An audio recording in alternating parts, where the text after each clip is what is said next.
And then I couldn't find it. You're welcome. Oh my God, sorry. Go ahead. Thank you very much, Sister. And with my sisters, I rise to oppose the amendments made in 2013 to the Sex Discrimination Act. And in so doing, I say to the first female Prime Minister of Australia, I will not be lectured about sexism and misogyny by that woman. And my sisters will not be lectured about sexism and misogyny by that woman. Not now and never again. I hope the former Prime Minister has got a piece of paper and is writing out her apology to the women of Australia. Because if she wants to know what misogyny looks like in modern Australia, she doesn't need to make a speech. She needs to move the amendments her government made to the Sex Discrimination Act. That's what she needs to do. Yeah. Let's go through the former Prime Minister's repulsive double standards when it comes to misogyny and sexism. We're now supposed to take seriously the former Prime Minister's position as the chair of the Global Institute for Women's Leadership, when this is the woman who oversaw the insertion of gender identity into Australia's Sex Discrimination Act. Not when she was a solicitor, not when she was a backbencher who could oppose it, when she was the leader of this country. Her amendment says, and I quote, that gender is the gender-related identity, appearance or mannerisms or other gender-related characteristics of a person, whether by way of medical intervention or not, with or without regard to the person's designated sex at birth. This is the former Prime Minister whose government legislated the ill-defined concept of gender discrimination over the concise reality of sex discrimination in Australia. This is the former Prime Minister who admitted after leaving Parliament that she was incredibly wrong to oppose same-sex marriage, but who will not even comment on or criticise her amendments to the Sex Discrimination Act because she's no longer in Parliament. This is the former Prime Minister who made it possible for an ex-military man who now claims he has the identity, appearance and mannerisms of a woman to pursue anti-discrimination complaints against 4 Australians for the new crime of misgendering.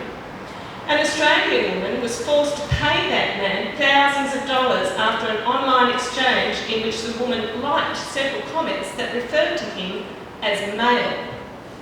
This is the former Prime Minister who has nothing to say about a man who claims he has assumed the identity, appearance and mannerisms of a woman, taking legal action in our federal court against an Australian woman for not allowing him to join a woman-only social media platform.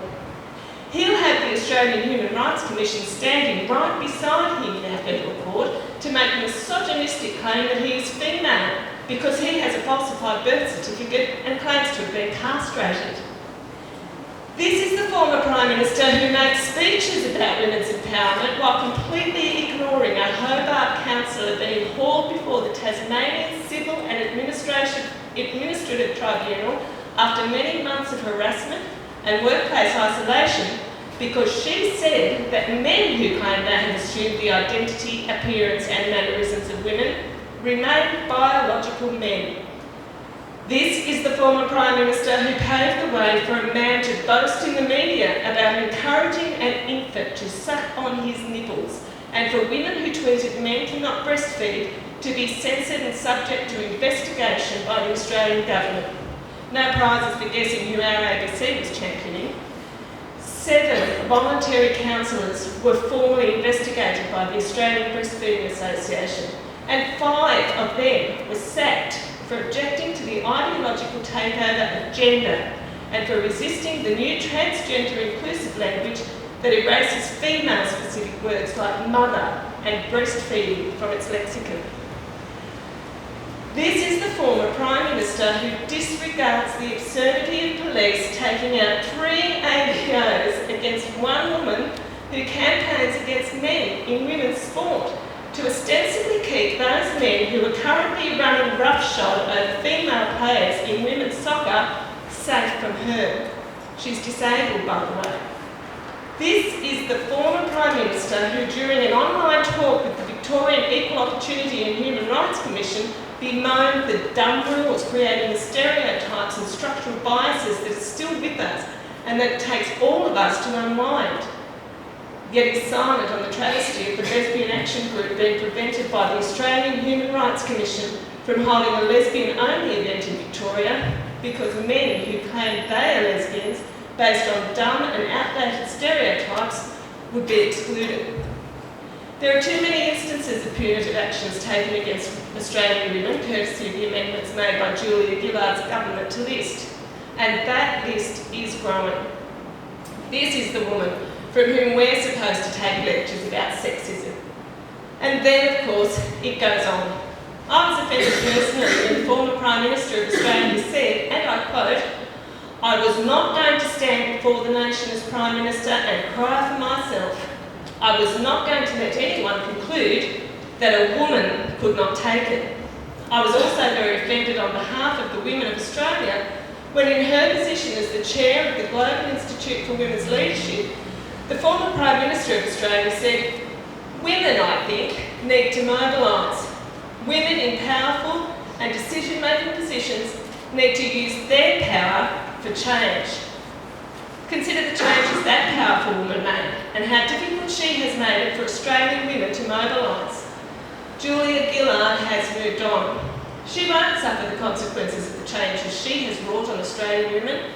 She has left Australian women behind to suffer the consequences of the changes her government made. If the former Prime Minister wants to be taken seriously, if she wants to demonstrate that she's woken up and regrets the consequences for Australian women, and she's gone, "Oh dear, there's this thing that's happening where men are abusing the changes my government made to that act. Oh my lords, Australian women are disempowered and our sex has been displaced by men who claim they have assumed the identity, appearance and mannerisms of women. She must address the changes her government made to the Sex Discrimination Act and acknowledge the devastating effect those changes have had on all Australian women. She has never taken any responsibility for her role in securing those amendments and has continued to duck the cover whenever she is reminded of it. Every day that the former Prime Minister fails to stand before Australians and condemn those amendments is another day of shame for that woman. Julia Gillard is no ally to Australian women, and she should think seriously about her role in the ongoing persecution of women thanks to the amendments her government made to the Sex Discrimination Act. Those changes have been used as a battering ram against the rights of every Australian woman. Julia Gillard must think seriously about how she has affected the role of women in public life and renounce her actions in allowing those changes to be enacted.